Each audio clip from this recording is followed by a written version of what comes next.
طبعا ئەوەی ڕاستی بێ تورکیا هێزێکی زۆری هەیە لە ناو هەرێمی کوردستان زیاتر لە 31 قاعدەی عسکەری بە چەکی قورسەوە لە ناو هەرێمی کوردستانە هەیە بەداخەوە یعنی تورکیا سوود لەو وەزعە ئەبینێ کە نزیکە لە پارتی دیموکراتی کوردستانەوە و ئەو وەزعی بەکارهێناوە بە تایبەتی یعنی مەسروفاتی ئەو هێزانەی کە ئێستا لە ناو هەرێمی کوردستان لەسەر داهاتی هەرێمی کوردستانە و ئەو تیارە و ئەو فڕۆکانی کە قەسفی مەناتقی ئێماکە هەمویان بە سوتەمەنی نەوتی هەرێمی کوردستانە. ئێمە نووسراوێکماندا بە سێ جارە نووسراوە دەینە پەرلەمانی عێراق بۆی کۆبوونەوەی بکرێت بۆ دەرکردنی ئەو هێزانەی کە ئەو هێزە تورکیانی کە لە عێراقدان و هەروەها بانگکردنی سەفارەتی تورکیا بۆ ئەوەی جارێکی تر ئەم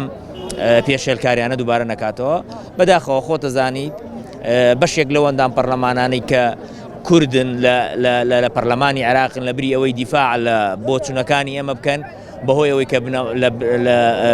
ینی بەهۆی ئەوەی کە لە فراکسیۆنی پارتین و بەهۆی ئەوەی کە خۆتان نەزان بنەماڵەی بارزانێکێک لەو بنەماڵانەی کە عیلاقاتی هەیە لەگەڵ تورکایە نایڵێ ئەو جەلسەیە بکرێت. ئەمە یەک دوو بەڕاستی چەند جارە سەفیریش بان کراوە بۆ ئەوەی کە باسی ئەوەی لەگەڵ کراوە کە نابێت پێشێلی خاکی عێراق بکەوە نابێت قەسفی ئەو ناوچانە بکە بەڵام بەداخەوە ئەوان دەیکەن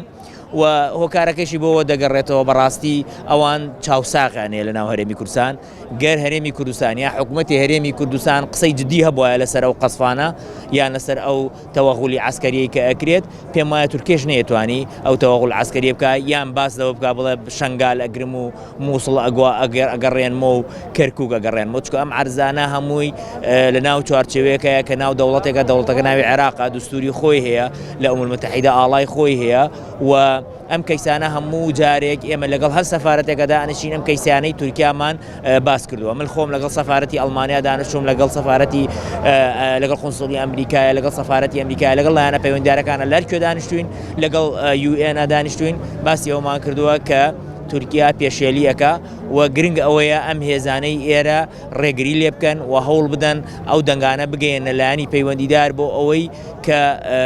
پێشێلکاریەکانیان بە زەقی نەکرێ وەکو ئێستای کە جەنابەت باس کردووە کە شەوی ڕابردوو دەستی پێکرێ بەڵام بەداخەوە هەرێمی کوردستان حکوومەتی هەرێمی کوردستان بێدەنگە لەو ئاستەیە ئەگەر ئێستا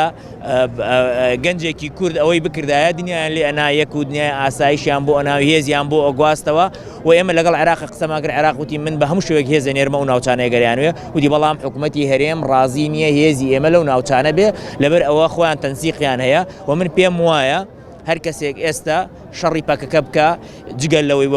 وەکو کەسێکی تورکی تەعاملی لەگەڵا بکرێ هیچی تر نییە خائینێکی گەورەیە و بنەماڵی بەرزانی لە دێر زەمان و خیانەتیان کردووە و ئێستش خەریکی ئەو خیانەتەن بەڵام گرنگەوەیە لایەنەکانی تر حیزبەکانی تر زەختیان لێ بکەن و شەرمەزاریان بکەن بۆ ئەو خیانەتانە لەسەریان ساغ بێتەوە بە تەواوی.